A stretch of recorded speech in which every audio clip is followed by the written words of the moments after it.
Some Oklahoma Republican legislators are looking to make our state's immigration law even stronger. One provision would be to keep children born to illegal immigrants in this country from becoming U.S. citizens. But a Tulsa woman says they're ignoring Oklahomans whose families are torn apart by a law that she says already goes too far. News on 6 anchor Terry Hood has that story new at 5.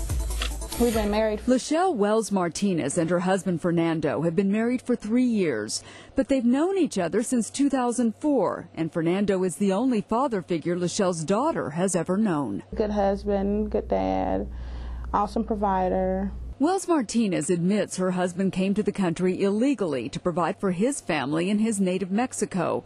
He never got his citizenship, and in 2007, 4 days after the state's immigration law was passed, he was pulled over on a traffic violation and eventually voluntarily left the United States. This has taken me to so many depths of my soul that I didn't know existed. Wells Martinez agrees the country needs to reform immigration, but she says Oklahoma's tough law and the recent law passed in Arizona have gone too far.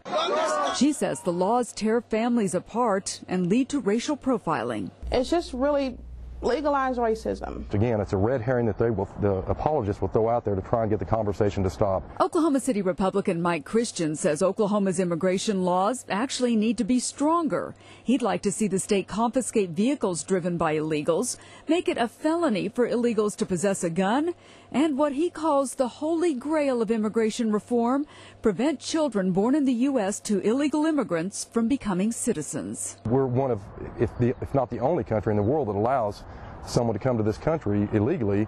The minute they have a child, that child becomes a citizen. And if you went to another country, say Mexico, my wife and I, and we had a child, would that child be a Mexican citizen? 4 days after. Wells Martinez feels politicians are ignoring families and says she's left with only one thing to do. I pray a lot. Every day. Wells Martinez is working to have her husband come back into the country legally and become a U.S. citizen. Representative Christian admits the 14th Amendment would make any law preventing children from becoming citizens very difficult, but says he has lawyers looking over the issue. Terry Hood, the News on 6.